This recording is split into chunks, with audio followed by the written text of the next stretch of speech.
minsan mapapatanong ka na lang talaga sa sarili mo no? Yan bang naguguluhan ka sa mga nararamdaman mo? Mga bagay na hindi mo naman inaakalang darating. Yung tipong hindi mo inaasahan. Minsan nga kahit matagal na kayong magkakilala, hindi mo maiiwasang mahulog sa kanya. Yung alam mong magkaibigan lang kayo pero may nabubuo ka na palang pagtingin sa kanya. Hindi malabong mangyari yon kasi kung may mga galawan siyang pinapakita sa'yo na ikakasaya o ikakaakit ng puso mo, mahuhulog ka talaga sa kanya.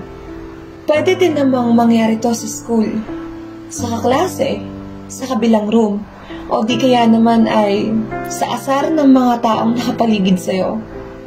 Alam ko yung feeling nun yung wala ka naman talagang gusto sa isang tao pero inaasar siya sa'yo kaya ending, unti-unti mo siya nagugustuhan. Isama na natin dito yung mga FUBU. For me, FUBU is not a relationship. I think it's MU. Malanding ugnayan kumbaga.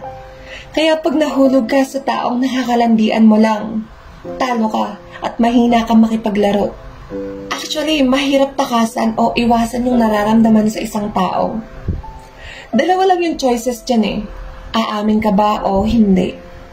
Kung aamin ka, dapat handa ka sa mga sasabihin niya at matuto kang tumanggap ng rejection. Pero, hindi naman lahat ng umaamin nire-reject. Meron nga dyan nag-aantayan lang kung sinong unang aamin. Pero kung hindi ka naman aamin, patuloy ka na lang bang aasa sa mga imagination mo?